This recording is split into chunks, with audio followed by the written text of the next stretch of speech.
આજે જામવાડા ખાતે અધિકારીઓને સાથે મળીને અહીંયા જે થોડા સિંહ બાળના મૃત્યુ થયા હતા એ બાબતે માહિતી મેળવી અને આ રેસ્ક્યુ સેન્ટરની અંદર જે થોડા બીમાર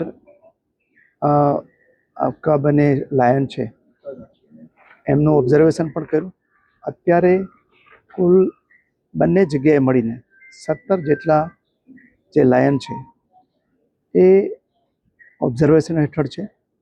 છેલ્લા 3 દિવસની અંદર કોઈ પણ અઘટિત બનાવ બન્યો નથી અને એ સિવાય બીજા વિસ્તારો જે છે આજુબાજુના એ વિસ્તારોના સિંહ અને સિંહ પરિવારોને એ પણ ઓબ્ઝર્વેશનમાં છે.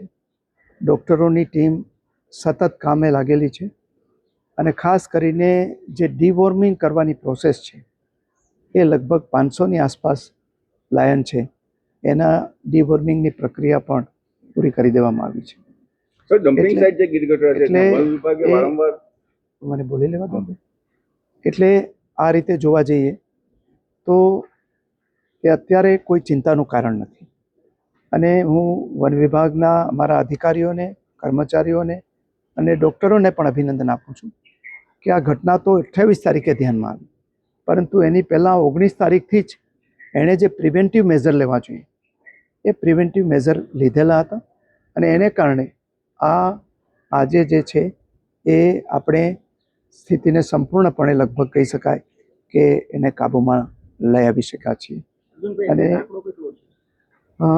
આંકડો મેં કહ્યું એમ 3 દિવસમાં કોઈ વધ્યો નથી. અગાઉ જે 8 મૃત્યુ થયા હતા બીમારીને કારણે એ 8 સિવાયના હજી કોઈ બીજા વધારાના મૃત્યુ અમારા વન વિભાગના અધિકારીઓ અને કર્મચારીઓ પણ આપણા માત્ર ભારતમાં નહીં પરંતુ દુનિયા આખીને માર્ગદર્શન આપી શકે એવી ટીમ આપણી પાસે છે. વધારામાં વધારાની ટીમ પણ મદદમાં આવી છે. એના ડૉક્ટરો પણ આપણને મદદ કરી રહ્યા છે અને એ રીતે અત્યારે જે સ્થિતિ છે એ સ્થિતિની અંદર આપણે કોઈ ચિંતાનું કારણ નથી.